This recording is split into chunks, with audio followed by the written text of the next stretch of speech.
Megan says she's on the way.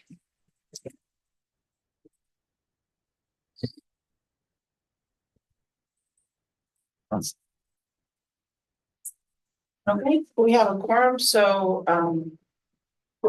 everyone is here. Megan is on her way, so she won't be absent for long. I'd like to call the meeting to order at 4:32. All in favor? I think we should do introductions because we have a new person at the table, so we haven't met everybody. My name is Barbara Laird. I'm the chair and also town councilwoman for town of Poughkeepsie. Hi, Brian Martinez, Commissioner of Finance, City of Poughkeepsie. Chris Jen, Commissioner of Public Works, City of Poughkeepsie. Tom Colgan, Water Superintendent, Town of Poughkeepsie. Andy Learn, CPO, Town Engineer, Poughkeepsie Engineer. Rebecca Edwards, Town Supervisor, Town of Poughkeepsie. Randy Allstat, Water Plant Administrator. I'm Donnie Ginobili, Poughkeepsie Water Plant Laboratory Director. Great. Well, nice to meet everybody. I'm Dylan Harris, new attorney for the board from Whiteman, Osterman and Hannah. So looking forward to working with all of you. Great to meet you. Good to work with you. Welcome aboard. Yep, welcome aboard. So the first thing on the agenda is approval of the July 1st minutes. Does anyone, we need to do this public comments first? No, that's nice. Oh, yeah.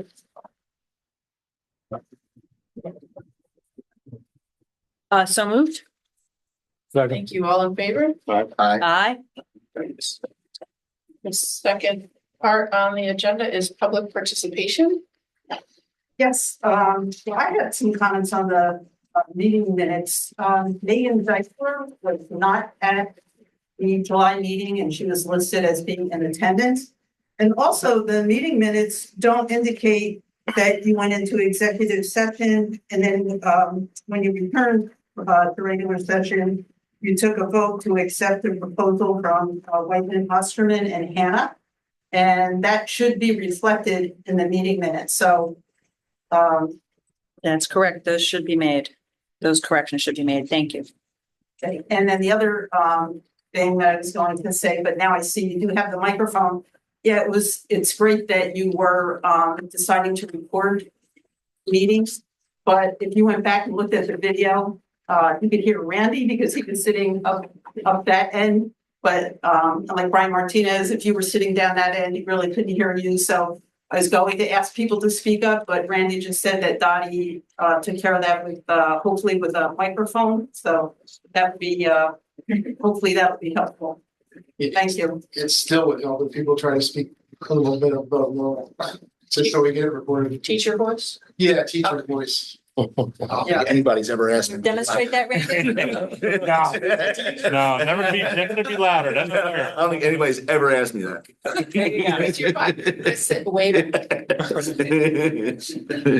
Nice and loud. Everybody. Sure. Okay. All right. I have a question before you went any Yeah. farther. Last meeting, you guys went into executive session to discuss the lawyers for the joint board. Do we go into executive session again to discuss the engineer for flow study and for the board engineer? Are you asking if we're doing that today? Yes. Well, it's on the list as number 5. I know. I just I wasn't don't sure. know if you want to do that. I mean, I wasn't sure what We like took a that. vote last time. The minutes should have that in there. I wasn't here for the last meeting, so I just wasn't sure as to what, boy, I'd use that right out of the hole if you have to do that, or you wait till you get down the line for that. I wasn't sure. Randy, we're ready to do that now, right? I think, yeah, we had we're skipping ahead here, but what happened was we set up committees to review the proposals. And we picked 2 different engineering firms and a new lawyer. Right. So we've kind of proceeded in that direction because that was the board's decision that we should do that. Yeah, it's 35 days back and I should remember, but I don't remember whether we all took a vote after executive session on engineering firm as No, we well did not. as, we did not. We didn't Okay. have all the recommendations because someone was out of town. Me. That's what happened. I was Okay. away. Tom was out. Tom took a vacation. Yeah, so I got the. That's what happened. Sorry, my mistake. I got the ratings after the last board meeting. Yeah, Okay. mine and Brian's were late. All right, back so to my July. apologies then. I'm sorry to Andy and others that I've spoken to that I was not correct. Oh, about yeah, what we did in last my time. notes, need Tom. Yep, Okay, right. need Tom. So your question was, are we gonna do that in executive session or is it just open Right. to the public? Yeah, I wasn't sure how it worked. I don't know. I think if there's anything, really in particular on, numbers and proposals that is protected confidential information that needs to be discussed, you could do that in an executive. If everyone kind of has their idea of where things stand and it's just a matter of approving who it's going to be, then I don't think you'd have to go into executive for that. Okay. A related question that came up is whether we need to have an engineer at each board meeting or not. Whether the engineer is someone we view to be as on call rather than attending board meetings. I mean, there's some board meetings where it's really important and there's other board meetings where, there's not, how are you? There's not anything that comes up. And so the idea was to sort of make it on a case by case basis rather than just automatic. I think we pretty much always need counsel. But I don't think, in terms of an engineer, but I haven't been on the board that long, so maybe other people have more experience. I think we had I think that was the consensus that we had at the last meeting, but my question is, who's the person who makes the final call? The board. The board would look, but we wouldn't know the minutes for the next agenda. We wouldn't have the agenda for the next meeting. How would we decide, like, if you're saying it's a case by case basis? Who makes the decision call about whether the for engineer the is next coming or meeting? not? Because Randy kind of knows what's in the pike. Well, that There's was something like that. the discussion was that the plant superintendent really understands the engineering aspects. So unless there's something special that he feels he needs an engineering support for, or unless the board decides in advance that we need to call an engineer in. But as a routine matter, we don't need an engineer here. I would think that the chair could make that, assessment for each meeting along with Randy, but also that any board member who wanted to request that the engineer be present could certainly do that, right? And that way, if anybody thinks there's a question coming up that they're going to need to ask about, that they could ask for the engineer to be present. Or sit the extra engineer, the additional engineer, right? In addition to Randy. Sounds good to me. So we just skipped ahead to 5. Yeah, sorry about that. We have lack of clarity. Okay, so we'll get all that written down. But anyway, we're going back to the agenda. Number 3, plant status report, Randy. And we are going to amend the minutes, right? I will, Okay, thanks. I'll do it quickly. Great, thanks. We had a pretty good month last month. We finally got through our control problems. It was nice. The control problems, ended up in our money in parts times of about $50,000. So that's why I put in a note to do a transfer from a contingency that amount. As far as quality, I put this together without the senior operator here, and there's a number on effluent turbidity of 0.29. It should have been 0.029, and sometimes in our logs they're written wrong. So that we do it, put them at 0.29. As our turbidities usually go between 0.03 and 0.05 into with a standard of 0.3. The big thing left on the project now is to get the UPS units put in. There's been a lot of problems with the coordination of that and that's using such, but it appears we'll be getting that done and hopefully we'll have it done this month. And that will finish that project. CPL and they will finish their project. It looks like the final budget cost is going to be about 540,000, so under budget. It was free budget, so we did that. Can you talk a little bit more about what happened with the I think this came up, this was in last month's meetings, right? Just what happened with the controls and what your assessment is of. Yeah, what what happened was Friday, 5/6/17 and 2340, the plant shut down due to a surge, electric surge. And the electric surge ran through our plant. And with the loop system, we just kept, other things would fail. And we had a lot of failures. So we ended up having our money come in and on the 18th, he was in for 10 hours. On the 19th, he was in for 10 hours. On the 20th, he was in for 10 hours. And basically what we're doing is confirm this power surge occurred online via input training in the ozone building, began diagnosing of communications, assisted running the plant in lit mode. We were basically running on without our controls. And it was kind of scary, but the operators did really well with responding to it. Since then, we've gone back in and put surge control everywhere. So because we put UPSs in backups in. So we actually had a surge 2 weeks ago. And we saw things flash, but we did not lose the plant. So I think we've done fairly well with that. What is causing the surges, and is that a new problem? No, it's not a big problem. There's a problem with our pumps take a lot of power. And what happens is when they come on, they're just a big surge into the system because it's a lot of grab. And you could use a variable speed drive or you can use a soft start to make that work better. So it doesn't do that big shift. We also pay, I think, like $20,000 a year more in our electric because of that surging. Yeah. So, Those pumps downstairs don't have VFDs on? I don't know. Well, Is that in your capital plan? we haven't put it in the plan yet. So I think the surge itself, what it brings up for me is the need for us to better understand our SCADA system, because the SCADA system needs to be modernized. It's a much bigger project, and I don't think we have our arms around. And if we're going to discuss that more, we probably need to go to executive session. The surge thing? But as part of the SCADA system on the front end. Because I mean, that's your control system, right? That's what you're referring I to. think we've responded to it well. Yeah. We also are ordering some more monitoring equipment so we can really keep a better eye on our electric. That's in the works. And we do feel we've been good at getting the controls done. So I think we're pretty good shape. I guess what comes to my mind though is, since we've been using the same contractor for years, and as you mentioned in the last meeting, that he's the only one in town, the only game in town, which I'm not convinced.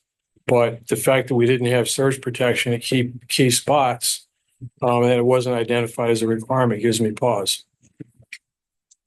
Well, there's this larger question too of variable speed. You know, what is it that we need to get this system modernized? Even for every pump station's on VFDs, so it ramps up and ramps down easily, which helps control water going from the city to the town, from the plant to the town, and stuff like that. But VFDs are definitely one thing that would make the electronic end of the plant more efficient and not such a whack to the system when they come on and off. And but they're, Sounds like you could save some money on electricity too. yeah, So exactly. the savings in electricity might pay for some of the VFDs in the long run. Yeah. Can I think of it, a VFD is sort of like using a clutch and starting from first gear, just slowly, Like the speeds on the fan, low, medium, Yeah. high. instead of just going. Instead of like a light switch, where you just full power. Right. More like a dimmer switch. Like a dimmer switch. Yeah.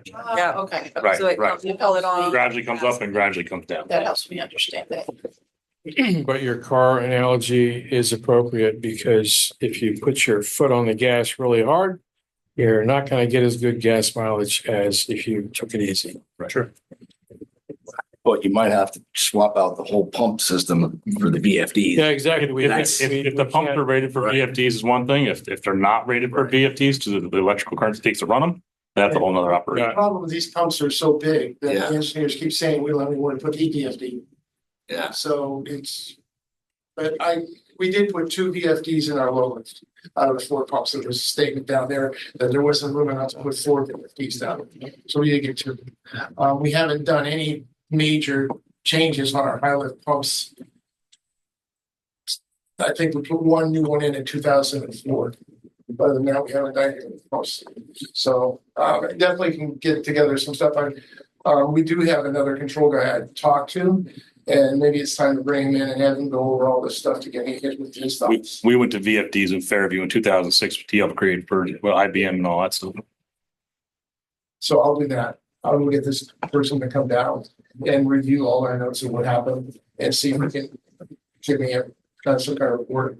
So, are we gonna go the route of doing, a request for proposal? Because I think what this speaks to is, and Randy, you and I've talked about this, while we've been making good investments in the plant, have we really kept up with modernization? And so I wonder if we've done, a real, capital asset review, so we understand what's most vulnerable, what needs to be done, and we have a true multi-year plan.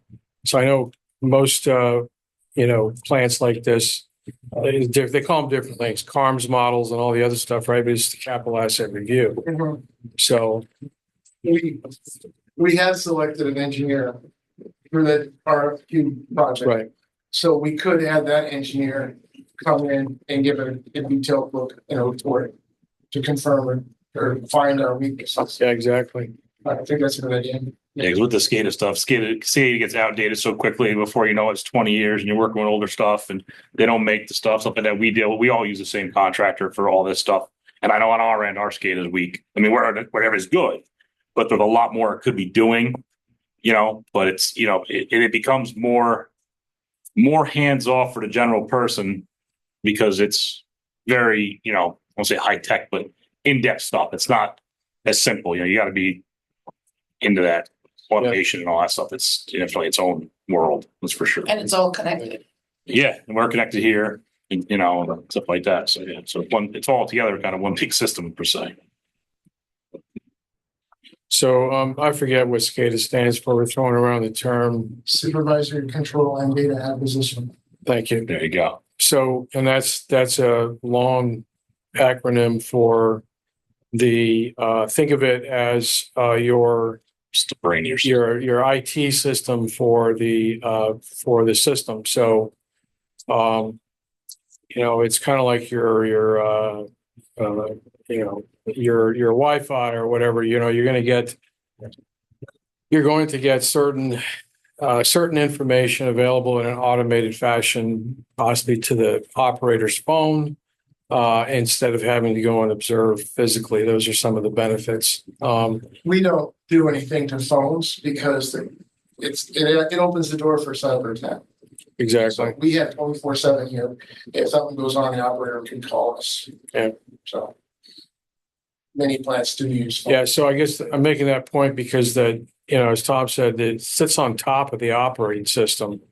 The mechanicals, electromechanical equipment that we would expect to see in a plant like this.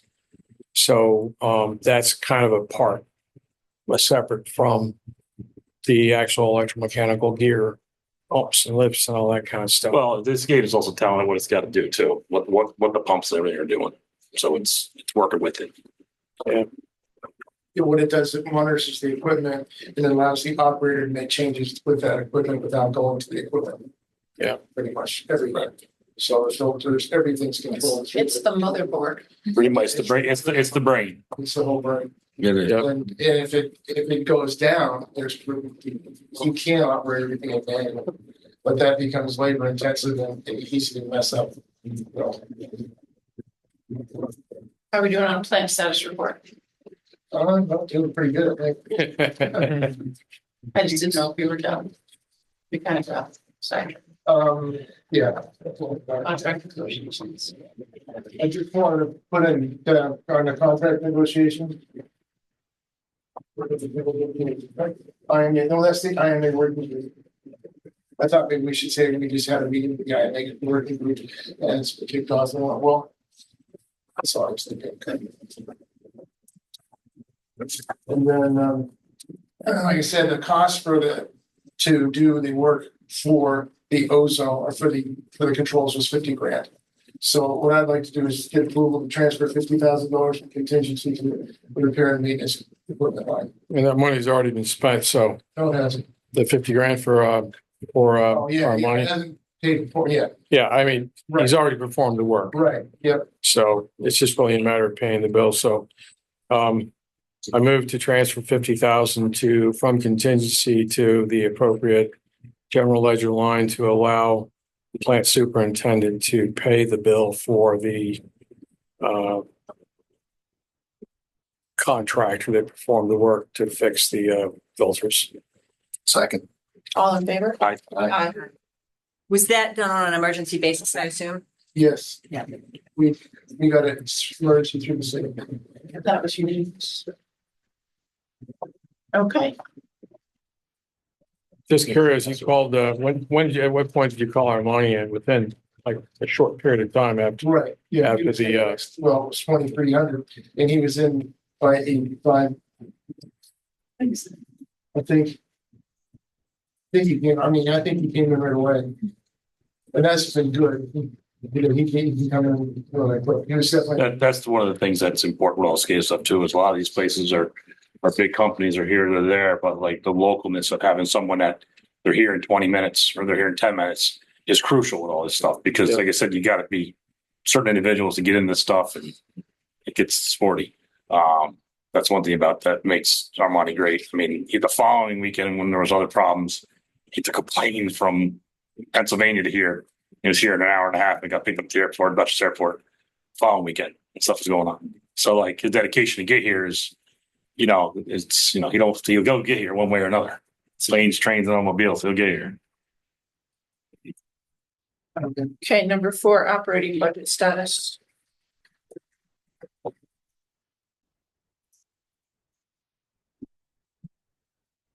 So we're at 59% of the year and we spent of the operating funds 50%.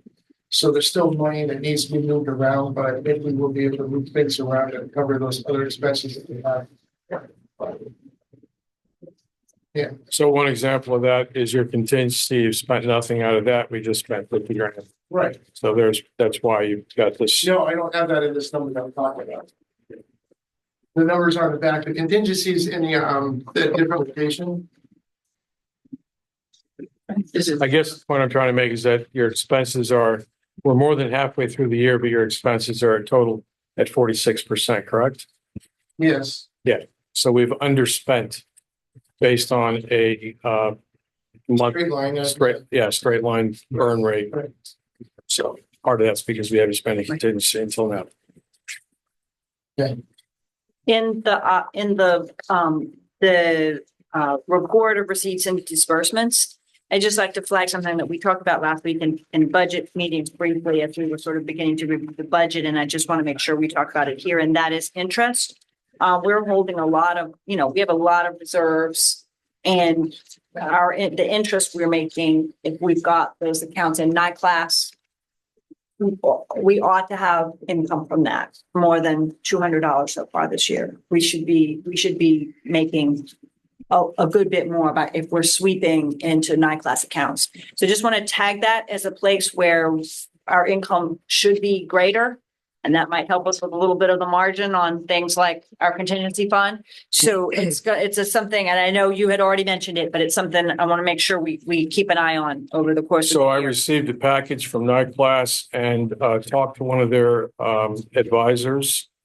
And the short answer is that because the town and the city are already members of NICLAS, and because the city is the current administrator, I can open up a separate account in NICLAS.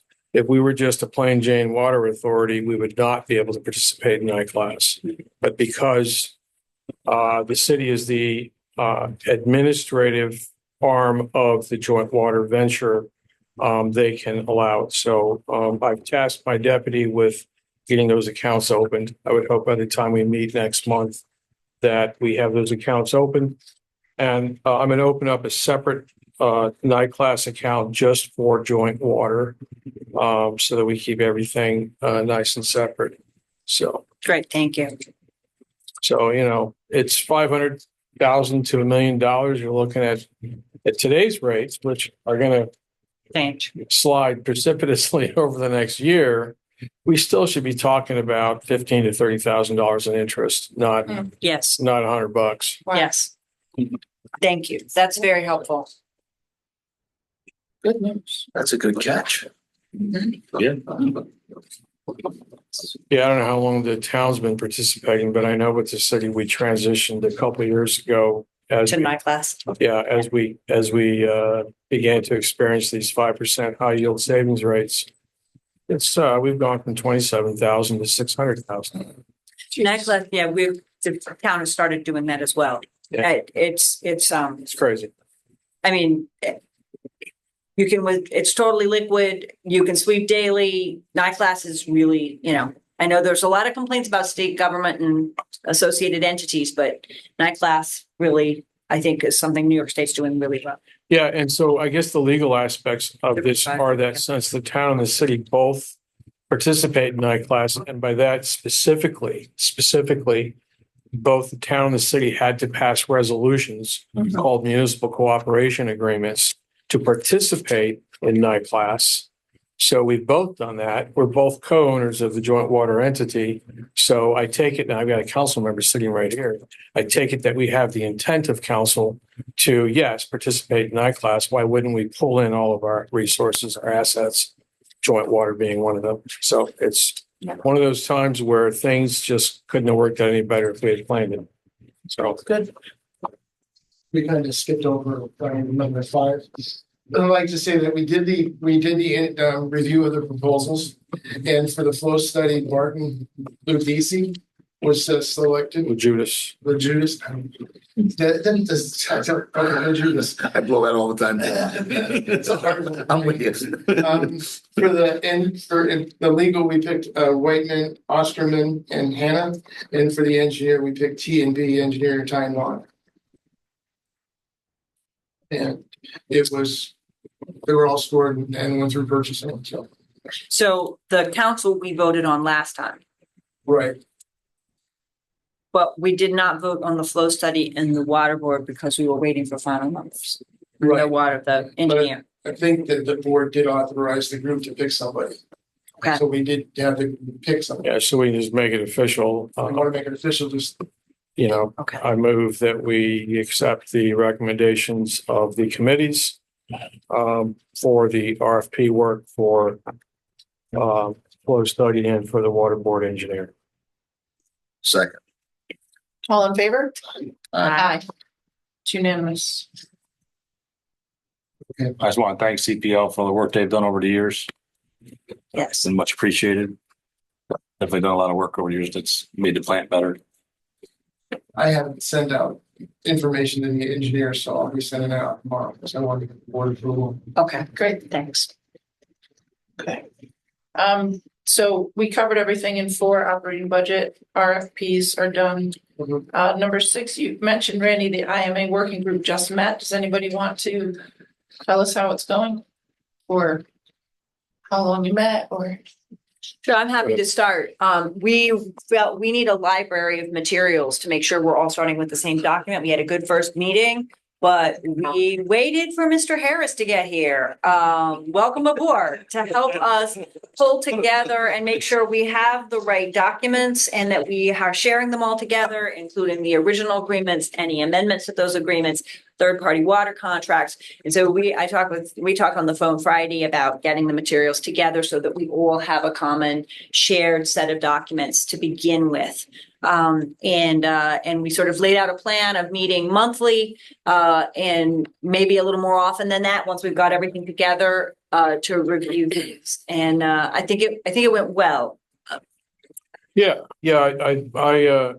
So the makeup of the working group is there are 3 representatives from the town, 3 from the city. And there are some folks with some significant experience, I think, both from the town and city representatives. For example, we have the former Commissioner of Finance, Bill Brady, who's now retired, who is on the city side of the committee. We have also a consultant, a management consultant that has been working with the city for a long time. Bill has particular experience from the city side with joint water, with the board, and with all the contracts. And I think the same can be said with the town. There's some people with that go back one of the members, Jim Chowley. Jim, who's actually been a resident of the city and the town. He served on both city council and the town board Yeah, at that's a various fact. points, not at the same time, yes. depending on where he was living at the time. So he has some experience on both sides and goes way back on the. So on the I think we have a deep bench, if you will, a deep roster, so that we can take, by way of additional background, this 1995 document, which has seen minimal changes, and updated for modern operations, and governance. And, I also want to say that the, tone, between the city and the town is, one of our goals is to conduct this, and, is in an amicable and professional manner, which, I'm really happy about. So. Excellent. We will also be, one of the first things we need to do after we get all the documents straight, so we know exactly that we're all on the same page, is to talk with a lot of different people about getting different perspectives on the plant's history and on, so that's going to be the next thing. We'll want to talk with, the heads of water and we get expertise. It's a particularly good moment to have new council arrive because he'll be joining the IMA with us and hearing about different perspectives on the plan. We talked about setting up a SharePoint. Yes, we did. Yeah, so one of the members of the city team, James Nyko, is doing that. So, and he called me today to provide me an update, and I was busy at another event, so I blew him off.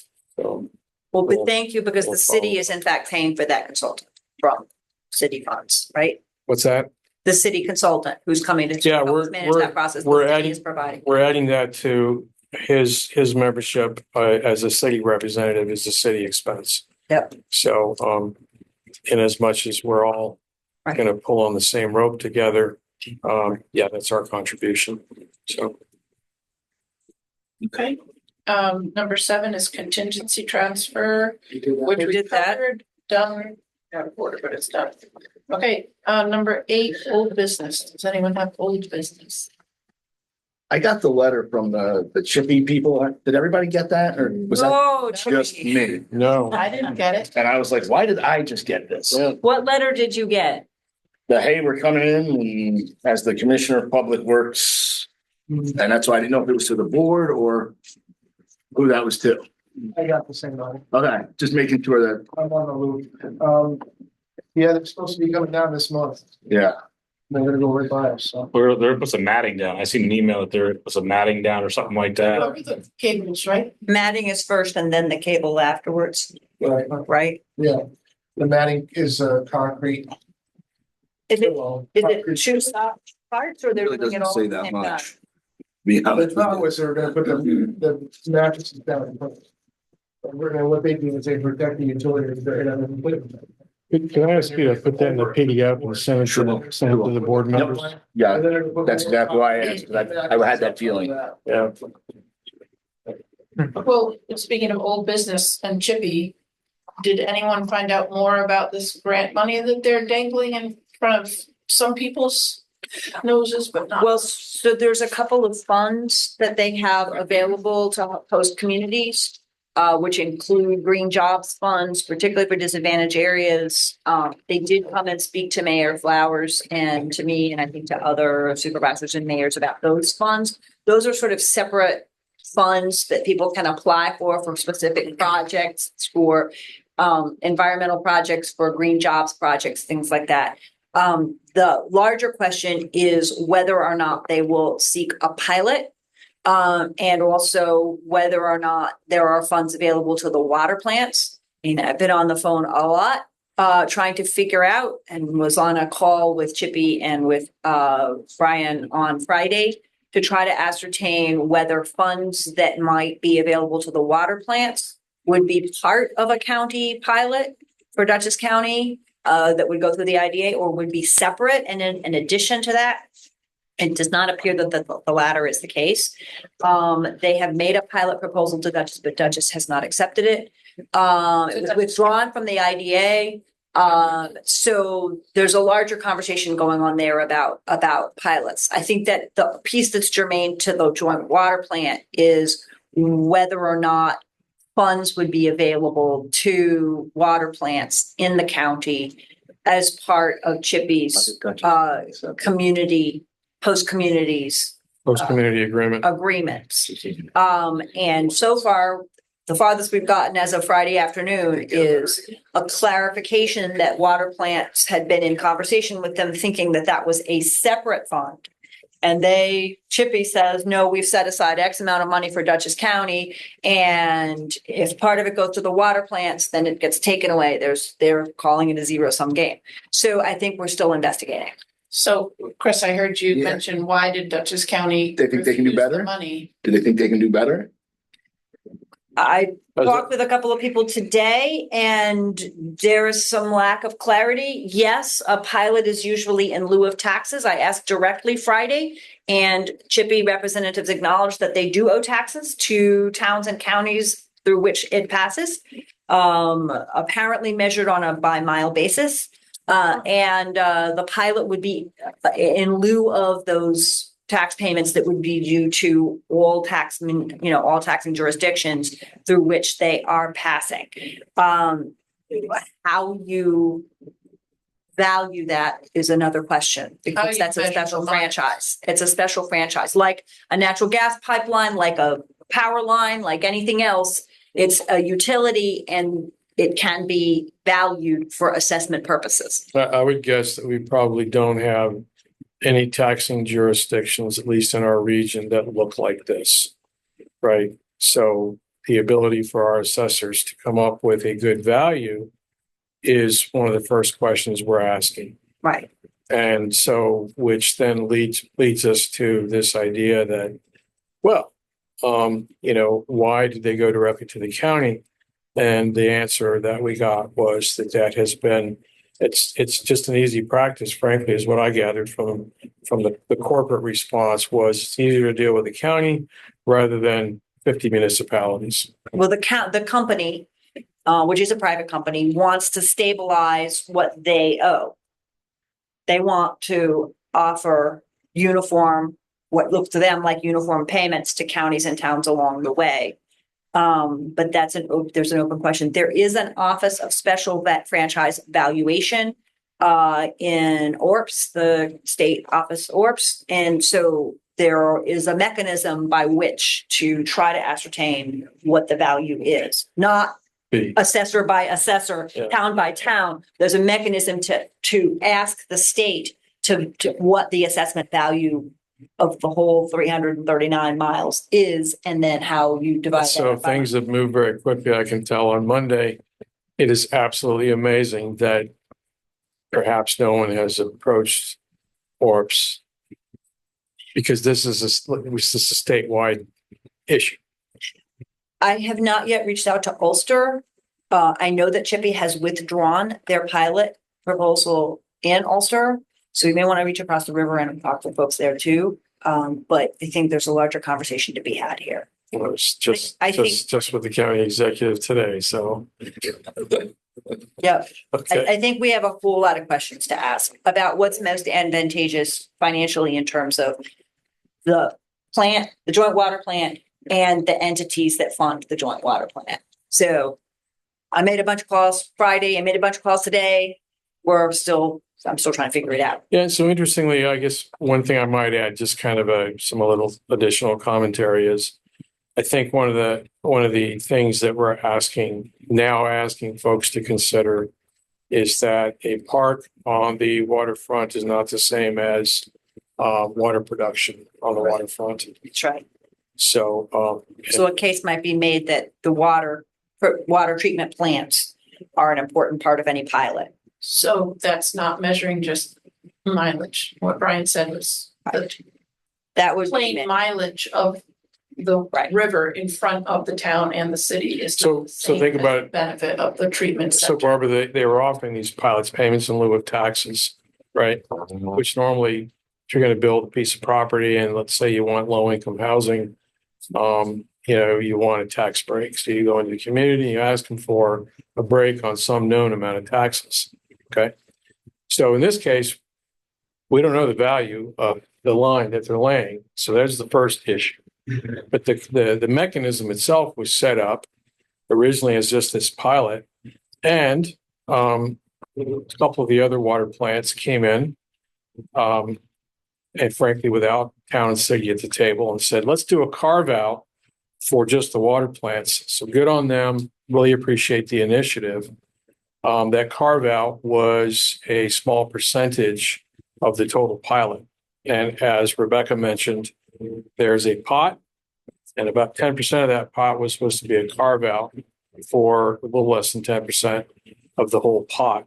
And that's the host community agreement. So you have a pilot, and as a sub part, there's a host community agreement. And so what we're doing is going back and questioning the whole thing. To be fair, though, I think that the water plants, the other water plants in Dutchess that had talked with Chippy about that, had been advised by the IDA that it was not part of the pilot. It was a separate fund for the water plants in addition to. Right. And that's not what we heard Friday. Right. That's why The we're all corporate perspective is, Yep. here's a big pot. How you guys split it up is up to you. right. Yeah. They're seeing it as a zero sum game. So I'm surprised we didn't get asked to the table in the first place. Then. Well, again, to our neighbors' credit, there are a couple of folks who have been asking for city and town participation, but they were asking that inopportune times, particularly as both administrations were changing.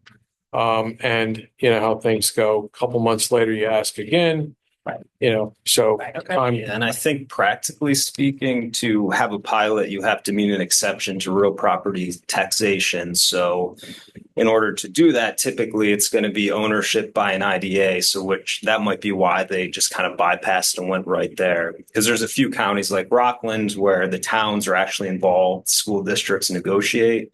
But by and large in New York State, the IDA is going to do the negotiations. They're going to say, here's the value. Hope you like it, which is good and bad, you know, in different measurements. And as far as special franchise goes, the state measures that by the cost approach. So it's going to be what's the cost to actually build the thing. And then you've got physical depreciation, functional obsolescence for excess construction costs and operating costs. And then external obsolescence, which would be like your cost of water, changes in materials and external factors. So they've got a whole pot. I've foiled them many times for different towns to get how they come up with these calculations, and they're very protective of it, to say the least. But I do know some experts that actually have valued pipelines and different things. So there is people out there that can do it. You're already earning your pay. Glad you're here. Real property taxation is Oh, yeah. Well, Very, one of the other nuances too is that the city of Poughkeepsie has its own IDA authority. So, you know, there's some other questions there. Well, and the other thing is that the Dutchess IDA is specifically, its goal is to provide tax breaks for job creation.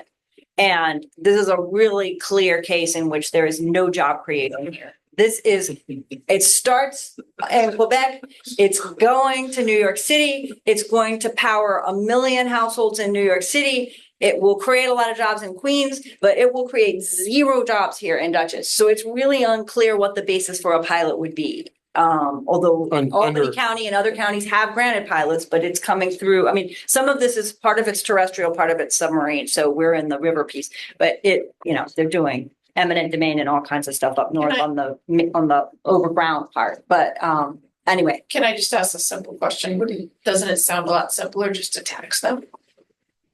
Well, that's the question, But is how how, to find a value for the tax? Wouldn't it be easier than? that's the big question that we're raising here, right? Is how one would, yes, if one can find that valuation. What entity would be the taxing entity too? So the underlying question is, how much is this worth? Yes. Would be the town. And then how much of a discount the thing you're being entitled to? And would a pilot be appropriate? Is the pilot the right way to go? And if so, then the other water plants, would we want to look at the other water plants to attempt to take a carve out? I just have one last question. Do we have any idea when all this has to be resolved? And all these. Their questions have to be request was answered. that it be resolved by the end of the year.